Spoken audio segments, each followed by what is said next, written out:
নমস্কার। খুব একটা ইন্টারেস্টিং টপিক আজকে আপনাদের সামনে নিয়ে এসেছি। প্রতিদিন নিয়ম করে হাঁটা আমাদের শরীরের জন্য অত্যন্ত উপকারী, এটা আমরা সবাই জানি। কিন্তু যদি আপনি ডায়াবেটিসের রোগী হন, যদি আপনার সুগার থাকে, আপনি নিয়মিত ইনসুলিন নিচ্ছেন এবং সুগারের ওষুধ খাচ্ছেন, সেটা অ্যালোপ্যাথিক, হোমিওপ্যাথিক যাই হোক না কেন, আপনি সুগার মেনটেন করার জন্য ওষুধ খান, অথবা খুব বেশি মাত্রায় হয়ে গেছে যার জন্য ইনসুলিন আপনাকে নিতে হয়। তো এই অবস্থায় আপনার প্রতিদিনের যে হাঁটা, সেই হাঁটা ডাক্তারবাবু অবশ্যই আপনাকে উপদেশ দিয়েছেন প্রতিদিন নিয়ম করে হাঁটার কথা, কিন্তু এই হাঁটাটা কি প্রকার হতে হবে সেটাও তো জানা দরকার।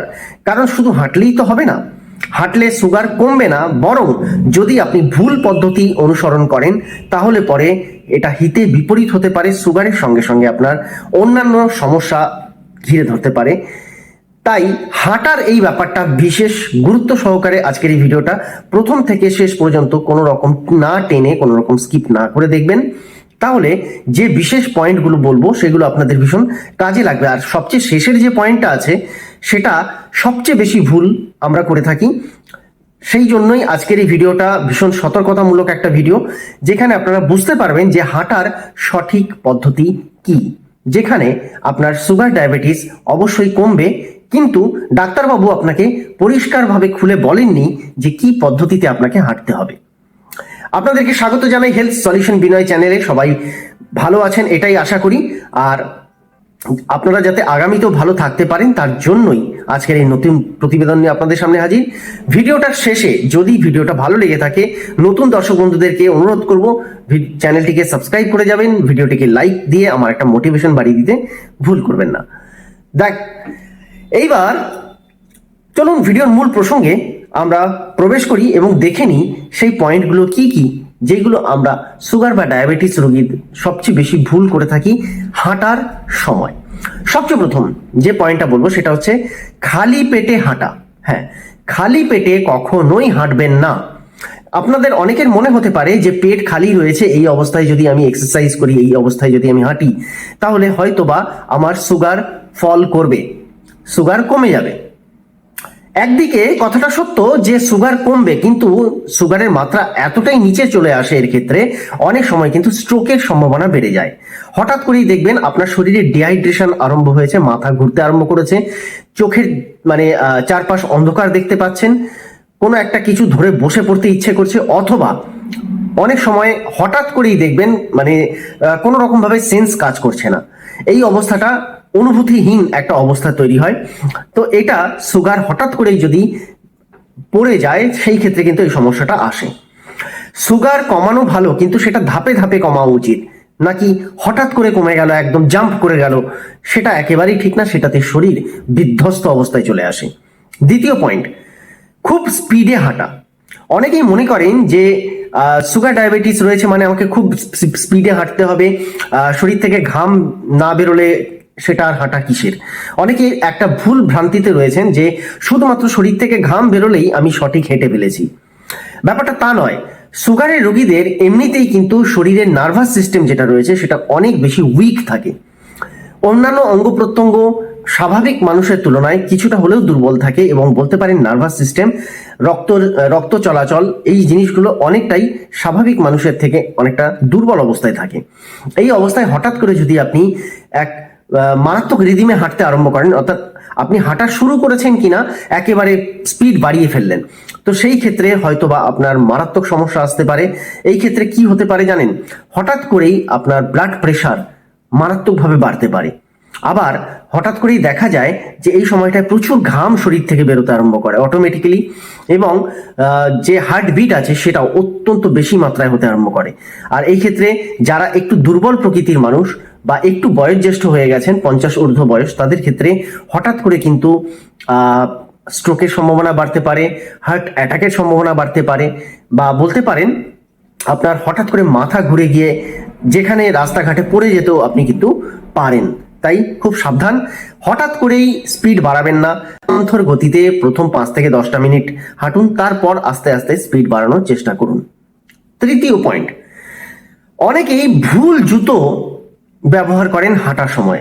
চটি জুতো পরে একেবারে হাঁটা উচিত নয়, বরং যারা সুগার ডায়াবেটিসের রোগী রয়েছেন তারা একটু নরম ফোম যুক্ত, অর্থাৎ আপনার যে সোল রয়েছে, জুতোর যে ফোম রয়েছে সেটা যেন একটু নরম হয়, গোড়ালিতে খুব বেশি যেন চাপ না পড়ে, কারণ এমনিতেই নার্ভাস সিস্টেম উইক থাকার কারণে এই সময়টায় কিন্তু পায়ে খুব বেশি প্রেসার দেওয়া উচিত নয়। তার উপরে ডায়াবেটিক রোগী যদি বেশি এক্সট্রা ওজন তার থাকে, অর্থাৎ ওজন যদি স্বাভাবিকের তুলনায় অনেক বেশি থাকে, তাহলে সেই ক্ষেত্রে আপনার কিন্তু হাঁটুর উপরে, বিশেষ করে কোমরের উপরে প্রচুর চাপ পড়তে পারে যদি ভুল জুতোর আপনি ব্যবহার করতে আরম্ভ করেন। তো এই ক্ষেত্রে সঠিক জুতো নির্বাচন করাটাও অত্যন্ত গুরুত্বপূর্ণ। কি করবেন? অবশ্যই ডাক্তারবাবুকে জিজ্ঞাসা করবেন, তার প্রেসক্রিপশনের মতোই জুতো কিনুন, হয়তো বা দাম একটু বেশি পড়বে, কিন্তু সেই জুতোই ব্যবহার করুন, ফোম যেন নরম হয় সেটা দেখে নিতে ভুল করবেন না, এবং পায়ের সঠিক সাইজের যেন হয়। এমন নয় যে পায়ে ব্যথা অনুভব করছেন বা লুজ হচ্ছে প্রচুর পরিমাণে, সেই ক্ষেত্রে হাঁটার গতির সঙ্গে সঙ্গে হাঁটার রিদিমকে কিন্তু নষ্ট করতে পারে, এবং এই হাঁটা আপনার শরীরে কোনো কাজে নাও লাগতে পারে জুতোর জন্য। চতুর্থ পয়েন্ট, অনেকে হাঁটার সময় জল একেবারে পান করেন না। দেখুন, যারা ডায়াবেটিক রোগী রয়েছেন, হাঁটতে বেরোবার আগে অন্তত 1 গ্লাস জল পান করুন এবং সঙ্গে জলের বোতল ক্যারি করুন, কারণ যে সময়টা আপনি হাঁটার উপরে দিচ্ছেন, তো সেই ক্ষেত্রে মাঝে মাঝেই কিন্তু জল তেষ্টা পাবেই। আর নর্মালি যখনই আপনি হাঁটতে বেরোবেন, এক্সেস ঘাম যখন আপনার শরীর থেকে বেরোতে আরম্ভ করবে, গলা কিন্তু আপনার শুকিয়ে আসবে। সেই অবস্থায় একেবারে শরীরকে কষ্ট দিয়ে হাঁটার কোনো মানে হয় না। জল সঙ্গে রাখবেন, যথেষ্ট পরিমাণে শরীরকে হাইড্রেট রাখার চেষ্টা করবেন। পঞ্চম যে ভুলটা, সেটা হচ্ছে অনেকেই খাওয়ার সঙ্গে সঙ্গে হাঁটে। এটা একদমই ঠিক না। আমরা খাওয়ার সঙ্গে সঙ্গে কখনো হাঁটতে বেরোবো না। আমরা হয় ইভিনিং ওয়াক করব অথবা মর্নিং ওয়াক করব, কিন্তু কোনো সময় পেট যেন একেবারে খালি না থাকে, আবার একেবারে প্রচুর ভরা যেন না থাকে। অন্তত আমার খাওয়া হয়ে গিয়েছে 15 থেকে 20 মিনিট, আধা ঘন্টা আগে, তারপর আমরা হাঁটার চেষ্টা করলে বেটার রেজাল্ট পাওয়া যাবে। এই ক্ষেত্রে বলি, রাতে যদি আপনি হাঁটতে চান, সেই ক্ষেত্রে আমি যেটা বলছিলাম, প্রথমেই আপনাদেরকে একটা পয়েন্ট আউট করেছিলাম যে লাস্ট যে পয়েন্টটা বলবো সেটা কিন্তু সবচেয়ে বেশি গুরুত্বপূর্ণ, এবং অনেকে এই জায়গাটায় ভুলটা করেন। মর্নিং ওয়াক ঠিক আছে, কিন্তু আমাদের রাত্রের খাওয়ার পর কিন্তু সুগার লেভেল সবচেয়ে বেশি বৃদ্ধি পায়। আর এখানে বলা বাহুল্য একটা কথা, যে আজকাল কেউই আমরা সন্ধ্যে 6টা 6:30টার মধ্যে খাওয়ার শেষ করে উঠতে পারি না, রাতের ডিনার কমপ্লিট করতে পারি না, ব্যস্ততার জন্য। প্রত্যেকে ব্যস্ত, প্রত্যেকেরই রাতের খাবার খেতে রাত 9টা, 9:30, 10টা, 11টা, 12টাও বেজে যায়। এই অবস্থায় যখন এত রাতে আপনি খাচ্ছেন, সেই খাওয়ার হজমের একটা প্রবলেম আসবে, যেখান থেকে সুগার কখনোই আপনার কম হবে না।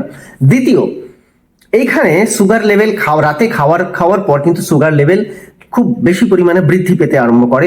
এই অবস্থায় এই জায়গাটাকে নিয়ন্ত্রণ করার জন্য সবচেয়ে বেটার হচ্ছে আপনি রাত্রের খাবার একটু তাড়াতাড়ি খাওয়ার চেষ্টা করুন, এবং যদি সময় পান, যদি পরিস্থিতি আপনার অনুকূলে থাকে, তাহলে পরে রাতের দিকে আপনি হাঁটার অভ্যেস গড়ে তুলুন। সেটা সবচেয়ে বেশি আপনাকে উপকার করবে, কারণ এই ক্ষেত্রে রাতের যে সুগার লেভেল সেটা বাড়তে দেবে না। এইবার একটা কথা বলি, প্রতিদিন কতক্ষণ হাঁটা উচিত এটা অনেকেই জানেন না। আজকে এই টিপটা আপনাদেরকে দিয়ে যাই, যেটা হয়তো অনেক ডাক্তারবাবু নিজেরা বলবেন না, আবার আপনারাও অনেকে জিজ্ঞাসা করতেই ভুলে যান। তো এই ক্ষেত্রে বলি, নিয়ম করে প্রতিদিন হাঁটার অভ্যেস অবশ্যই রাখতে হবে, কিন্তু কতক্ষণ?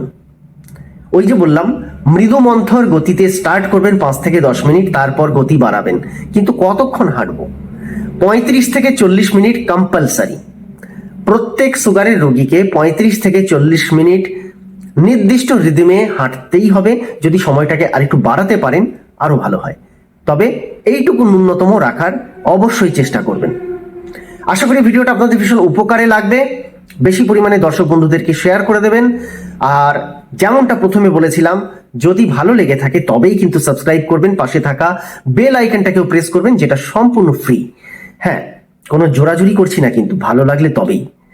দেখা হচ্ছে নেক্সট ভিডিওতে। ভালো থাকবেন, সুস্থ থাকবেন, এক নতুন কন্টেন্টের সঙ্গে আবার আসছি। নমস্কার।